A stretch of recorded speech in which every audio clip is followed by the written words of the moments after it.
উত্তাপ উত্তেজনা আর হাড্ডাহাড্ডি লড়াইয়ে শেষ হলো জগন্নাথ বিশ্ববিদ্যালয় কেন্দ্রীয় ছাত্র সংসদ যোগসু নির্বাচনের ভোট গণনা।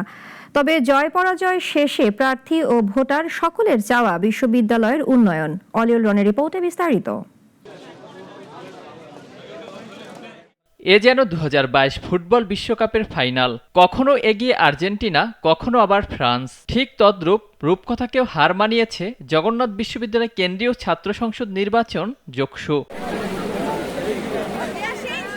৩৯টি কেন্দ্রে ভোট গ্রহণ শেষে কেন্দ্রভিত্তিক ফলাফলে কখনো এগিয়ে ছাত্রদল সমর্থিত ঐক্যবদ্ধ নির্ভীক জোবিয়ান প্যানেলের ভিপি পদপ্রার্থী AKM রাকিব। কিছুক্ষণ যেতে না যেতেই আরেক কেন্দ্রের ফলাফলে রাকিবকে ছাড়িয়ে যান শিবির সমর্থিত অদম্য জোবিয়ান ঐক্য প্যানেলের রিয়াজুল ইসলাম।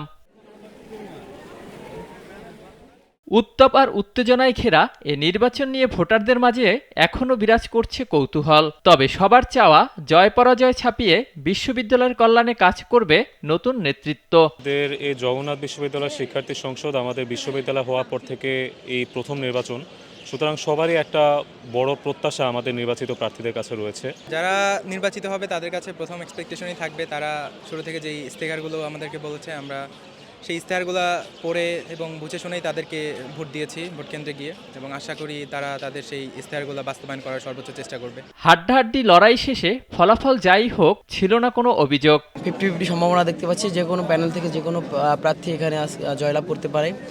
তবে আমরা আশাবাদী জগন্নাথ বিশ্ববিদ্যালয়ের শিক্ষার্থীরা তাদের যেই ম্যান্ডেট, সেই ম্যান্ডেট অবশ্যই ঐক্যবদ্ধ নির্ভীক জোবিয়ান প্যানেলের প্রতি রাখবে। এই কারণেই যারাই আসুক ছাত্র প্রতিনিধিদের মাধ্যমে জগন্নাথের ওয়েলফেয়ারের জন্যই তারা কাজ করবে, জগন্নাথের ভালোর জন্যই তারা কাজ করবে।